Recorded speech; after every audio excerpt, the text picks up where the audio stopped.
hope you're having a good day. We are continuing our Battle of Malvern Hill here in Ultimate General Civil War. Hopefully we'll be able to finish this battle up fairly certain. We only have to take one of these points, so let's go ahead and do that. We'll just try and keep these guys pushing this way. If we can take one of these hills, we'll do just fine, which I'm fairly certain I'm going to do with my skirmishers here momentarily. Let's go ahead and get them sort of lined up here, as well as my cavalry. Actually, my cavalry might actually have a chance here to steal some supplies. So let's get them moving that way. Maybe we'll get some supplies out of this as well.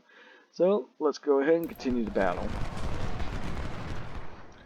Like I said last episode, we got a little bit disorganized. Hopefully we can rectify that and just keep them pushing this way towards the other hill.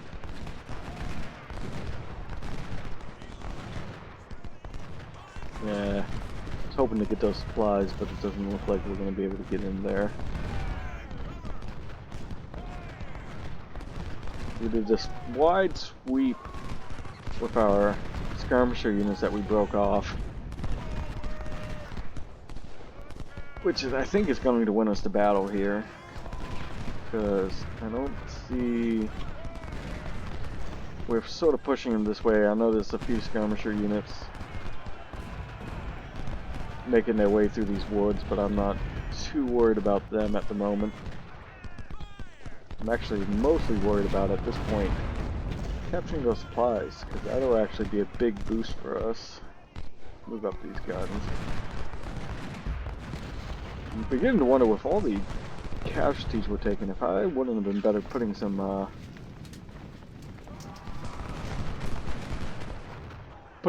of those resource points towards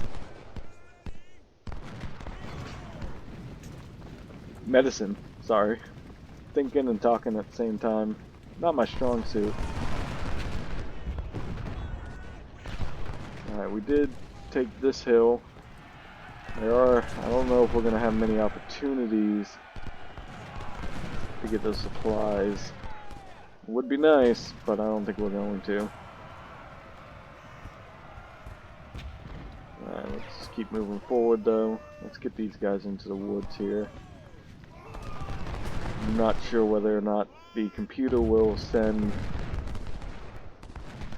forces in to try and take the hill, but I might as well put some men up there to hopefully hold the ground that we're taking.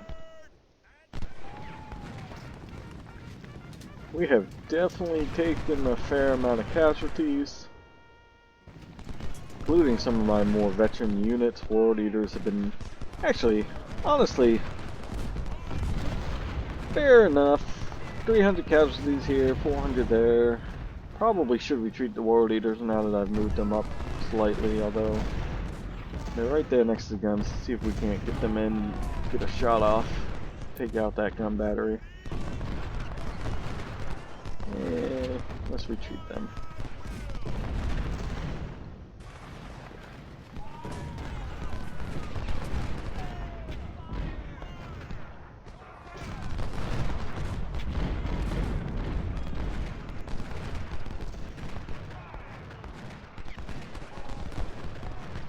Move them back to the position just in case they get a little cheeky. I don't think they will, but I don't really think I need my snipers to do anything down here.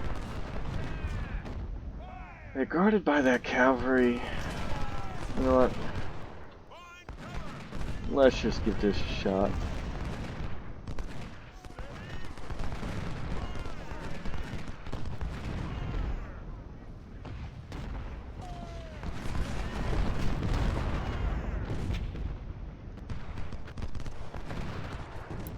These units that are running, they don't need to be running. Alright, first thing first, let's maybe try and take out... Oh! Nope, nope, let's just stop being cheeky. Last thing I want is to lose a whole bunch of cavalry. Just because I got a little cheeky.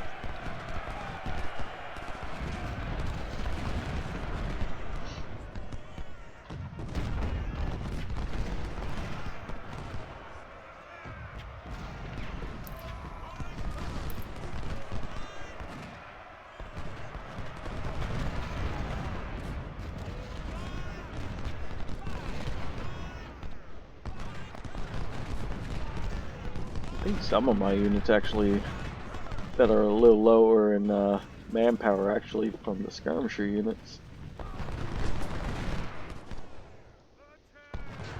So at this point, I think it is just at least one. So we have.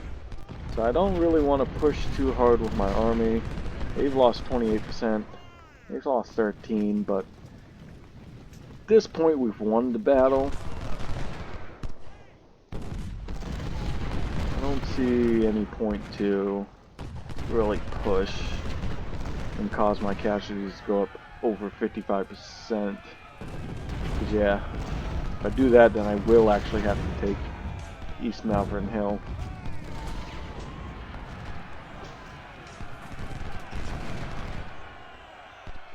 And I don't see the point of that.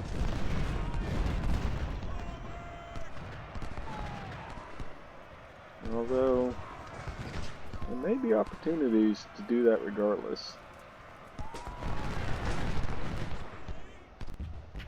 If we're smart about it.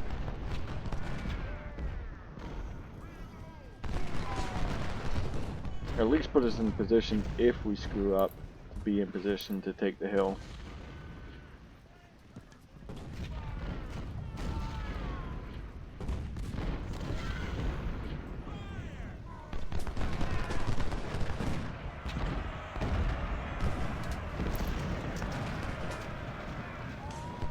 And actually, we're going to finish. Let's just go ahead, call this a victory. How's that? So, we were able to do it. We only took 9,000. Well, 10,000. Seemed like it was more than 10,000. Which is still a lot of casualties, don't get me wrong. That hurts. We lost a quarter of our force. They lost about half, though, so I mean, that's one way you can look at it.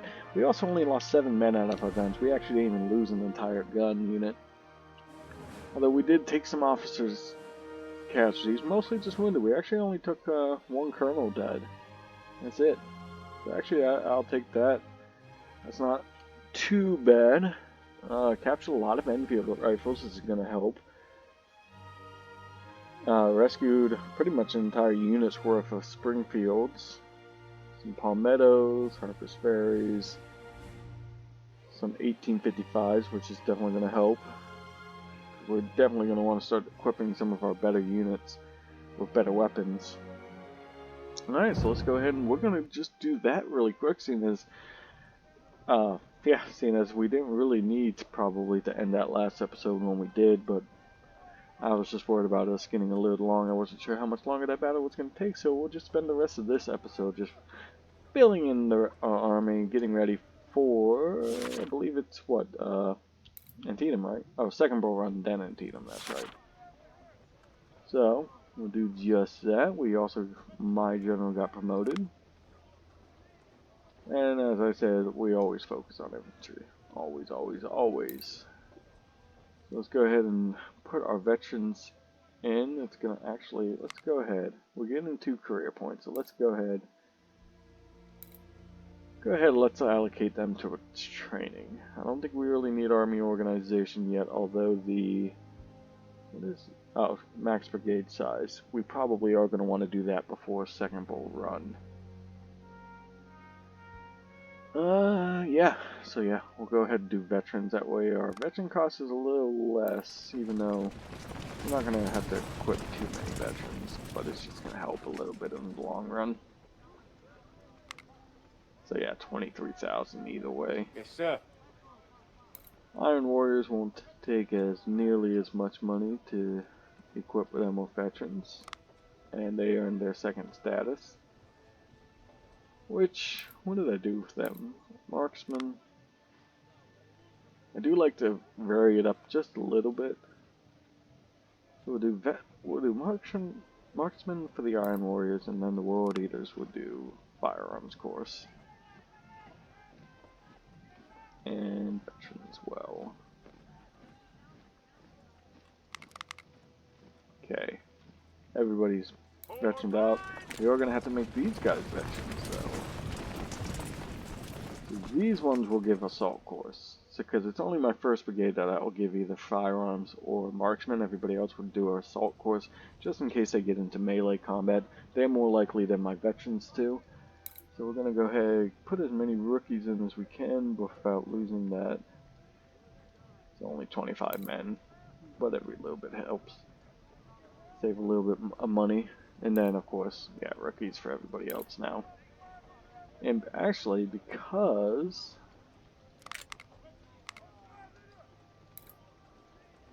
what do we want to name these guys? We'll do Death Guard. We haven't had a Death Guard yet. Alright, so moving on. Seeing as they're 2-star now, that's usually when I give units names, is when they reach 2 stars. It's always fun when units that only ever get rookies reach 2 stars. Yes, which are these second and 3rd brigades. Because, I don't know. Because when it's the 1st brigade and I'm always giving them veterans, it's obviously to be expected they're eventually going to reach that. But when you're only ever giving them rookies, yes, it's always nice to see them reach that 2nd star. Alright, so movie. Let's go ahead. I know we get a few more generals. John Hood and George Pickett. Ooh, more Fayettevilles. We're getting... that'll actually give us enough to equip the Dark Angels with Fayetteville, so that's good. And we have some Lamats we can buy as well. We are going to be looking at getting some more skirmisher cavalry. Speaking of which, let's go ahead and just up everything I'm gonna need to spend veteran units on.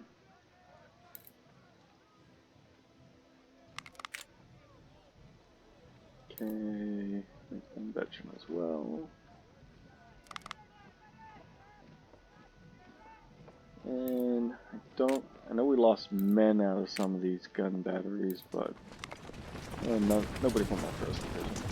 Of course, 1st Corps.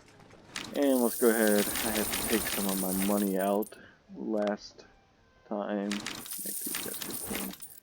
Alright, and then these guys, we did lose a 2nd Division commander, which we'll go ahead and put Hood in charge of the 2nd Division. Longstreet will go ahead and make him my 3rd Corps commander, which will give ammo, infantry. Let's go ahead and give him artillery, because like I've said before, he's going to be more of a, I don't know, actually no, infantry. He's going to be more of a vanguard unit here in the future.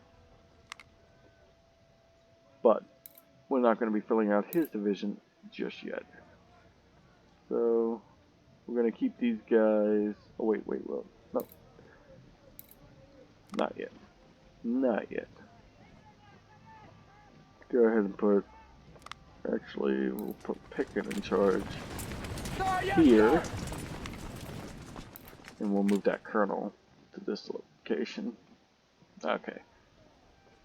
So these guys we're going to keep, like I said, 1st brigades of every corps, or every division. We'll keep veteran.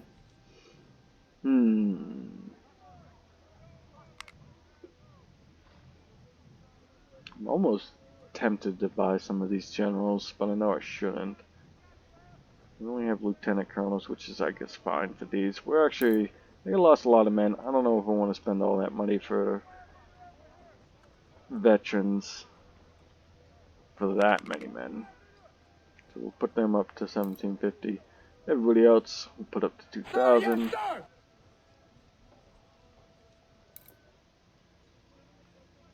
It's nice that they're under star.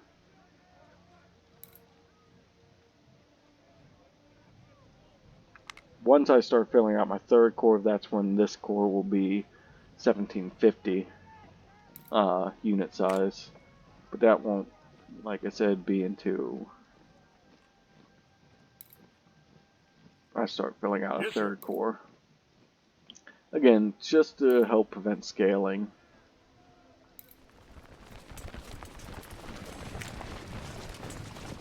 And we got some promotion amongst our artillery. who again didn't lose any guns, but they did lose some men, so we'll go through and it wasn't from that battery. We lost 5 from that battery, 2 from this battery.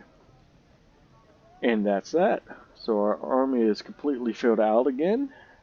At least back to where it was before the battle. Before we start working, wait, so second bull run, I only need 2 cores, right? Yeah, so only need 2 cores for this battle.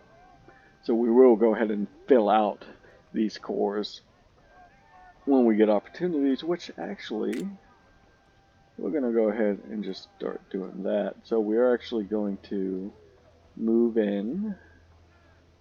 Let's just do this. Yep, so that filled out those 3. And then, we'll actually just do this. Keep the 1st division as strong as possible. Just move everybody up from the subsequent divisions. And we'll fill out the rest of this division. After we look at, you know what? And this is what we'll do. We'll buy these Fayettevilles. It is going to affect our morale a little bit.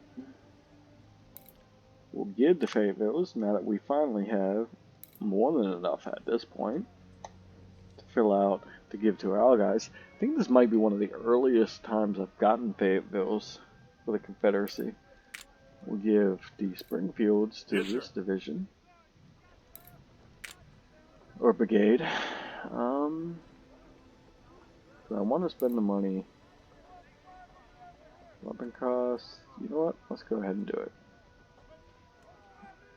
So now we got great weapons for all of our initial units. Let's go ahead and start. Oh wait. Oh, they have Enfields. Enfields, Lorenz. So we'll give them Enfields. We'll give them Enfields. And we'll give them Enfields. 16,000. Yeah, that's fine. And them Lorenzes. See how we do this? We just go down the line. Give them Lorenz. We'll give them Lorenz, yeah. And they already have Mississippi's, which I believe is the next step down. It is. So, and then we just keep going down the line. They have Mississippi's, so they get Mississippi's. And you get Mississippi's. And you get Mississippi's. See how we act like Oprah here? And you get Palmettos. Seeing as they're slightly better. And that's that. Now we can go ahead and you get Springfields. Sir, yes, sir! Give you 2,000 men. You get Springfields. 2,000 men. And finally, you get Springfields. We are going to have to spend some money on this unit though, but we're going to go ahead and give him a lieutenant colonel.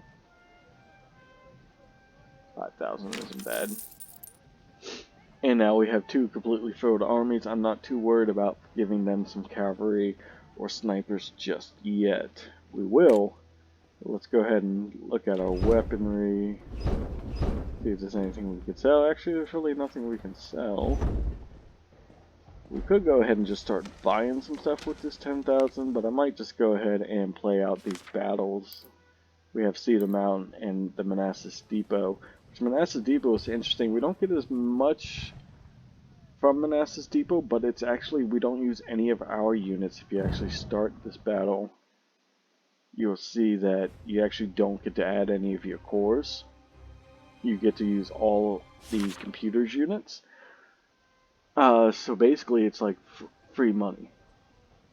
So you don't even have to, this one we do, but it's like you don't even have to worry about losing any troops for this battle. But like I said, the victory rewards aren't as good. Actually, it is slightly better than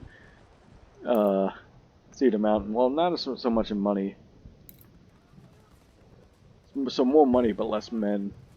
Which that's not an issue right now, because we have 18,000 men at our disposal. So we'll probably actually be able to have a small 3rd corps, more than likely, because I'm going to add some more skirmishers. like non-sniper skirmishers to the 4th Division here, and then we're going to have to build out our 4th Division for the 2nd Corps. But I don't see us spending too much money to do that, so we definitely will probably be able to get some, we'll have some money left over to start building out a 3rd Corps. So that's going to be fun. That's going to be a lot of fun. I don't see any point of adding any army organization, so we'll probably put everything towards economy and medicine over the next 2 battles. Probably medicine first. No, there's going to be no point. Might even just be... Yeah, might even just put everything into economy, to be honest. That way we can buy as many guns and fill up as many units as possible. I am sort of worried about filling out any more because we are going to have to probably buy a lot of colonels to be able to fill out some of this roster space. We might even go ahead and just buy some of these generals if we have the money. But that's going to do it for this episode. A little bit of a shorter episode, just seeing as we were finishing up that last battle. And so thank you all for watching. I really appreciate it, and I hope you have a wonderful rest of your day. Have a good one. Bye-bye.